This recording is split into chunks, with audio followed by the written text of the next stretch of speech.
Hey, it's Yash. Now that we've covered how to use AI formulas for deterministic transformations like calculations, cleanups, and structured edits, it's time to focus on generative transformations with Use AI or Klagen that help you turn messy, unstructured inputs into clean, human-readable classifications.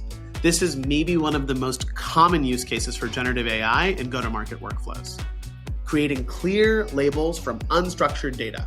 Some examples might be trying to identify a company's business model, B2B, B2B2B, B2C, B2C2B, whatever you might have, creating a custom industry classification that's more relevant than the NAICS or LinkedIn default, mapping your output to existing Salesforce categories, or just doing enough research to confidently bucket a company based on the product or ICP fit for your own strategy.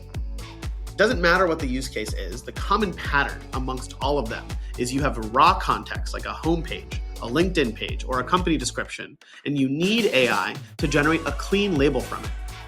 Let's walk through an easy example. You're categorizing a list of companies by business model and also by industry.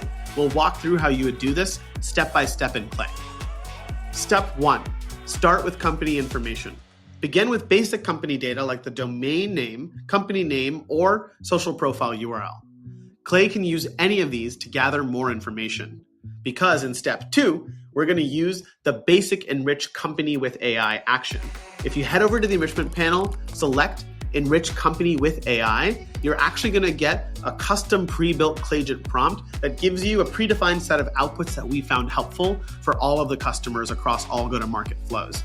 This includes custom data points that you couldn't get, like company descriptions, industry focuses, revenue streams, and tons of other custom data points. Now, it's a great starting point, but if you want to more specifically tailor this categorization to your use cases and needs, we'll move on to step 3, creating custom classifications with Klagen. To do this, we're going to go ahead and open up the Use AI enrichment, select the Klagen option, and use the Meta Prompter to define our classification requirements for this example. Here, we're going to create custom industry classifications because the NAICS industry lists are often inaccurate or don't apply the way that we'd want them to. So we'll feed a prompt like find and return the industry that best matches company domain variable from the following list: fintech, marketing tech, cloud computing, SaaS, and compliance. Create alternative categories if you need to, or use an other bucket for final results. Notice in this prompt, the Meta Prompter will do a good job for us, but even then we'll want to upfront define your specific categories like the 5 to 6 industry buckets that we're going to use, provide clear descriptions for each category, which the Meta Prompter is going to help us with, and even include examples for each category. And once we get all of that done, we're going to move on to our final step, which is run and review. We can click save and run on 10 rows, view the enrichment, review the classifications in our table, and then we can even look at the confidence field to see how certain Klagen is about each classification. This is a powerful way to generate structure from scattered information without having to write and manually apply your own classification logic to every single company in your tables. Now remember, this generative AI approach is useful when you have to create structure of your own. Use cases like this come up all the time. Imagine grouping companies by custom verticals, assigning prospects to the right persona bucket, labeling inbound form submissions by buyer intent, or mapping companies to internal GTM segments that you've defined.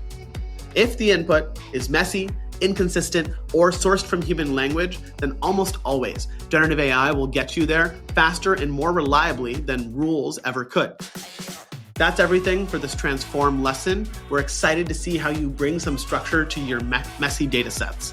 Up next, the final category of our Fetch framework, create, and my personal favorite. See you there.